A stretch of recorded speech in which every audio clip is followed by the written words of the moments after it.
Une rencontre décisive qui devrait marquer un tournant dans le cycle infernal de violence qui meurtrit les populations de l'Est de la République démocratique du Congo. La tripartite de Luanda sur la situation sécuritaire à l'Est de la RDC s'est terminée ce mercredi soir par l'établissement d'une feuille de route sur le processus de pacification de la région Est de la RDC. Tout commence par une rencontre à trois entre les présidents Joao Lourenço, Félix Antoine Tshisekedi Tshilombo et Paul Kagame.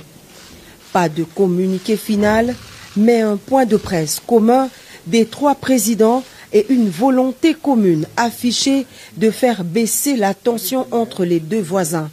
L'objectif central étant de restaurer la confiance perdue entre Kinshasa et Kigali par l'instauration d'un dialogue et d'une concertation permanente établie sous l'égide de la CIRGL et du processus de Nairobi dans le cadre de la communauté d'Afrique de l'Est. Concrètement, cela se fera graduellement via l'application de la feuille de route qui permettra au final, si chacun respecte vraiment ses engagements, de réchauffer les relations politiques, diplomatiques et économiques entre le Rwanda et la République démocratique du Congo.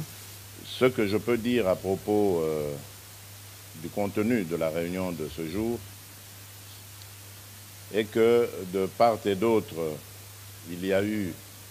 en tout cas l'intention manifeste d'avancer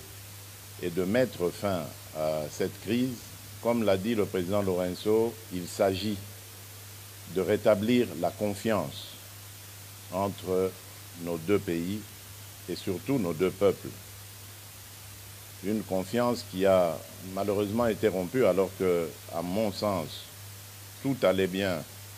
dans la voie de la normalisation entre nos deux pays. Je m'étais entrepris, en tout cas, de tirer un trait sur le passé dès mon arrivée à la tête de la République démocratique du Congo pour envoyer un signal fort, non seulement au Rwanda seul, mais à tous nos voisins, à toute la région, de mon intention d'avoir des relations désormais tournées vers des échanges profitables à nos pays, à nos populations, et de regarder plutôt vers le développement de cette région qui, à mon sens, est l'une des plus riches d'Afrique,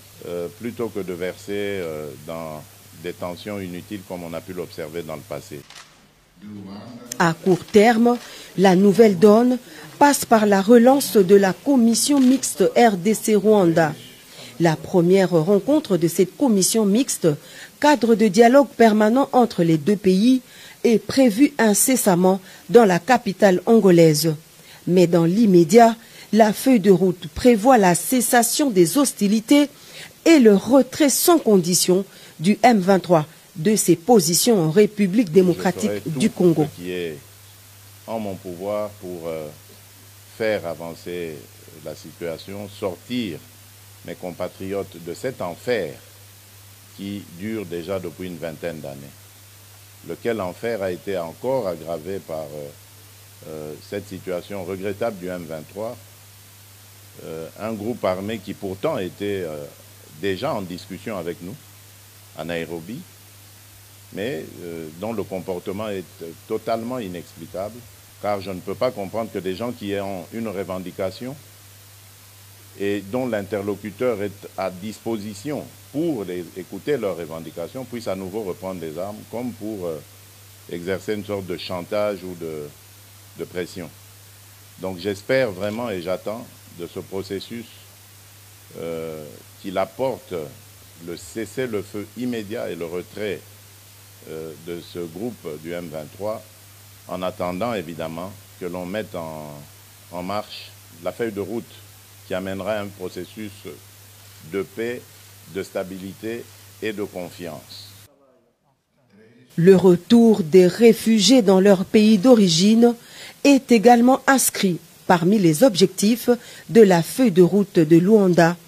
Elle stipule enfin que toute exploitation des ressources naturelles dans la région doit se faire dans le strict respect de la souveraineté des États,